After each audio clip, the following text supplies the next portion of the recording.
Втория принцип на кариерата, която обичаш, са очилата на Хари Потър. Или очилата, през които гледаш света.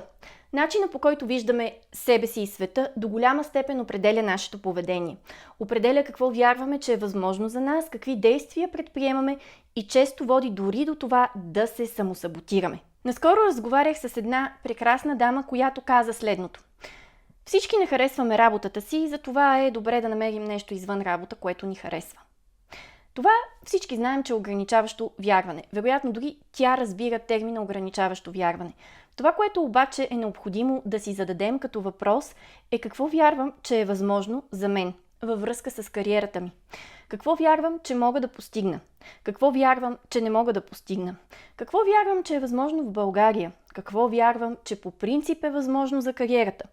И се запитайте, възможно ли е да вярвате някои от тези неща. Няма как да харесваш кариерата си. Ако харесваш кариерата си, няма как да изкарваш пари. Няма как да изкарваш пари и да се развиваш. Само измамниците изкарват пари. И когато си зададете тези въпроси, си задайте и следващите въпроси. Чий е този глас? Тоест, кой е гласа, който казва, че само с измама се изкарват пари? Или че работата не е за да ти харесва? Дали това е гласа на майката, дали това е гласа на бащата, на бабата, дядото, лелята, чичото, стринката, вуйчото? Кой е този глас?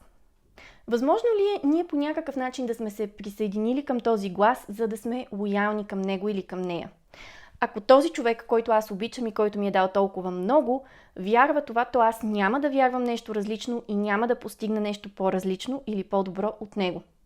И на последно място си задайте въпроса какво означава за мен да се окаже, че греша в това свое вярване. Дали ще трябва да поема отговорност, дали ще трябва да си призная, че съм сгрешил или ще спра да оправдавам погрешни избори, които правя.